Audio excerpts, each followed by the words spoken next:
Ready 3 2 1 start.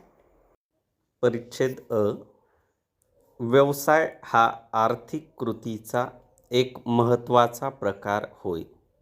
कोणतीही व्यावसायिक क्रिया पैसे मिळविण्याच्या हेतूने केली जाते.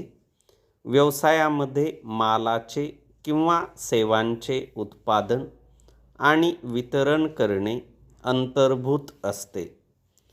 मानवी गरजांची पूर्तता करून नफा मिळविण्याच्या व संपत्ती मिळविण्याच्या उद्देशाने केलेले मालाचे नियमित उत्पादन, खरेदी विक्री म्हणजे व्यवसाय होय. प्रत्येक व्यावसायिक कृती वस्तू व सेवा यांच्याशी निगडीत असते. वस्तूचा किंवा सेवेचा अभाव असताना व्यवसाय करणे अशक्य असते. व्यवसाय करताना वस्तू व सेवांचा प्रत्यक्ष पैशाशी किंवा पैशाएवढे मूल्य असलेल्या दुसऱ्या वस्तू किंवा सेवेशी विनिमय केला जातो. परिच्छेद. कोणत्याही व्यवसायाचा मूळ उद्देश हा नफा कमविणे हा असतो. व्यवसायामध्ये वस्तू व सेवांचे उत्पादन व वितरण या क्रिया वारंवार केल्या जातात. कोणत्याही प्रकारच्या व्यवसायामध्ये तोटा होण्याची जी शक्यता असते तिला धोका असे म्हणतात. धोक्याचे कारण नैसर्गिक असू शकते.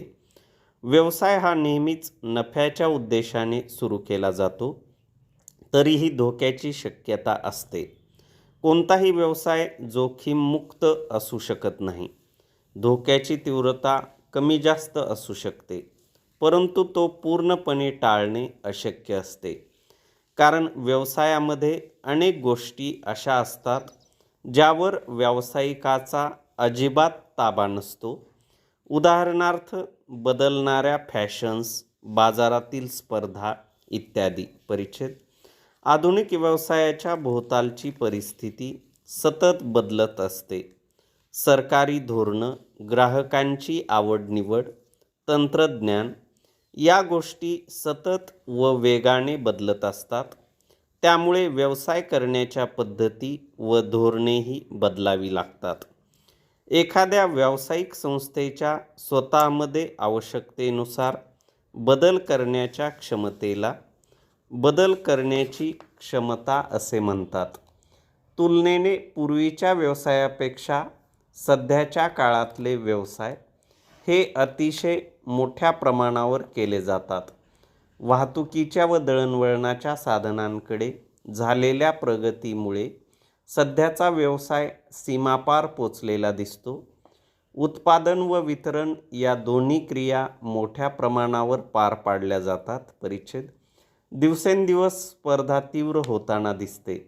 प्रत्येक व्यावसायिक संस्थेला मालाची मागणी कमी होण्याचा धोका पत्करावाच लागतो.